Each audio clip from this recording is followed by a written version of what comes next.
had always been careful to hide it. The scar that ran from my shoulder to my chest, a souvenir of the attack that had changed my life forever. No one saw it, no one asked, and I made sure it stayed covered. After all, scars were weaknesses. They were reminders of failure. But the galaxy doesn't care about what you hide. It began on the ceremonial deck of the Obsidian Citadel, the seat of the alienqueen Lysera. I had been summoned, though I had no idea why. My life until that point had been ordinary. A low-ranking engineer on the outer rim, repairing ships, running diagnostics, keeping my head down.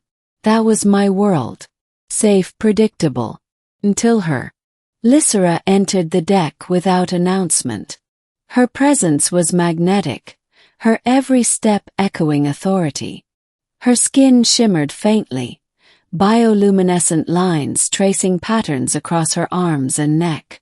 Her eyes, black as starless space, found me immediately. I felt exposed, though I was alone among dozens of dignitaries. She walked toward me. The room seemed to shrink with each step, the hum of machinery fading. I swallowed hard. "You bear a mark," she said. Not a question but a statement. Her voice was soft yet commanding, a paradox that set every nerve on edge. I felt every eye in the room on me. Some whispered, some froze. Everyone knew she didn't speak lightly. "Yes," I admitted, my voice low. "A scar from an accident." Her fingers lifted, tracing the air in front of me, then gently, deliberately, over my chest. My breath caught. The tip of her finger hovered above the scar, almost as if she were mapping it, reading it like a star chart. "Here lies your past," she whispered. "And yet, it is also where I find my heart." Froze. My mind blanked. My carefully constructed barriers, years of caution, years of hiding, crumbled under the weight of her touch. It wasn't just her words. It was the truth behind them. Lysera wasn't merely beautiful. She was formidable. The Obsidian Empire feared her. Ships surrendered before her fleets arrived. Her diplomacy was as sharp as her weaponry, and her wrath legendary. And yet, here she was, touching me as if she recognized something beyond the flesh and blood, something vulnerable, human, and worthy. The council murmured, but she silenced them with a glance. She didn't explain, didn't apologize. She simply held the moment, letting me feel the enormity of what she was doing. "I have watched you," she continued, "through trials, through shadows. You survived when others would have fallen. You bear a scar, yet you are not broken. That is rare." I wanted to speak, to protest, to claim I was ordinary, that my scar was nothing, that I deserved none of this attention. But my voice had deserted me. She smiled, a subtle curve, a glimpse of warmth that contradicted the icy reputation of her empire. Then she stepped back, letting her eyes linger on me.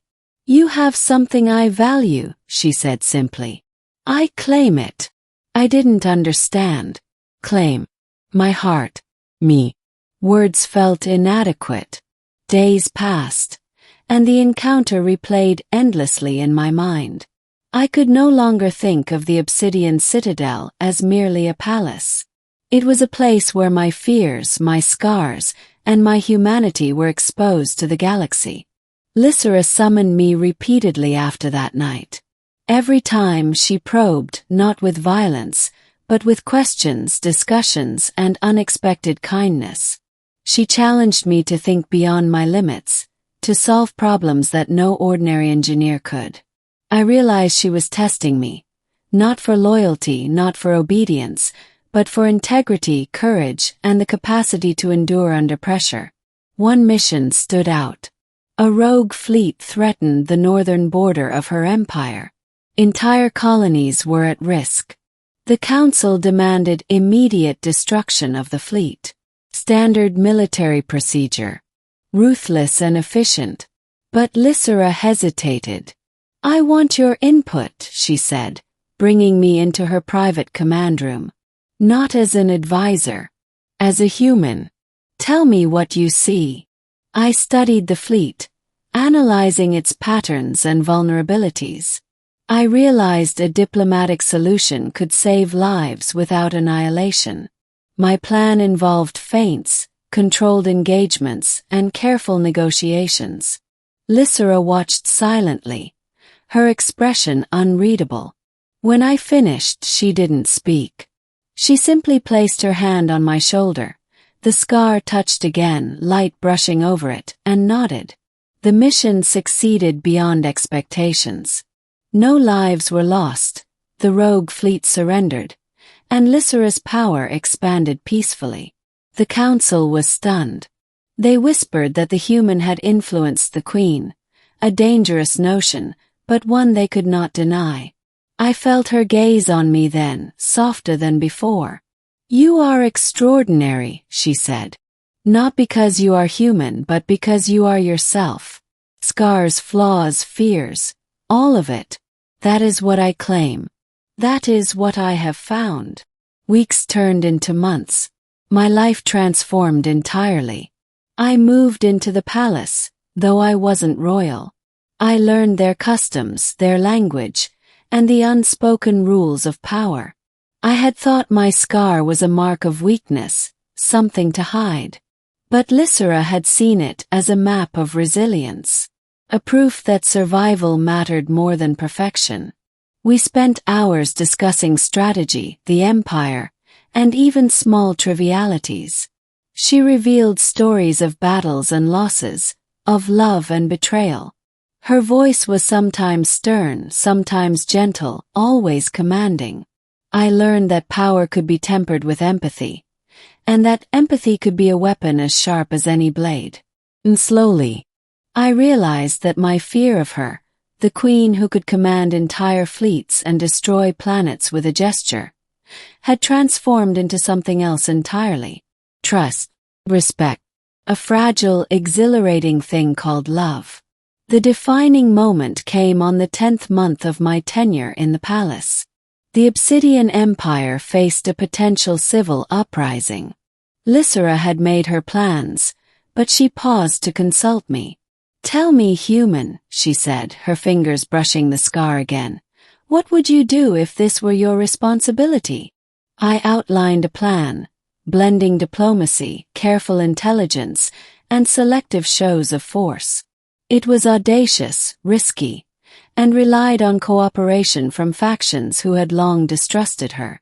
She listened, nodded, and then, unexpectedly, embraced me. Her forehead pressed to mine, her breath warm. "Your scar," she whispered, "is where my heart has anchored. You are mine, not by title, not by force, but by choice, by truth, by courage."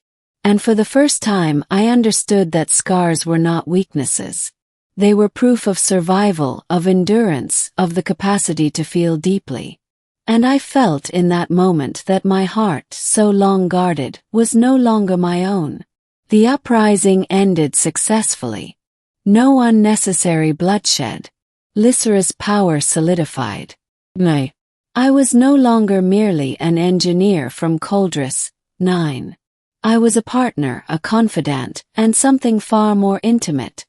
The human who had earned the claim of a queen. Years later, when people asked how a lowly human ended up at the side of the most dangerous queen in the galaxy, I would only smile.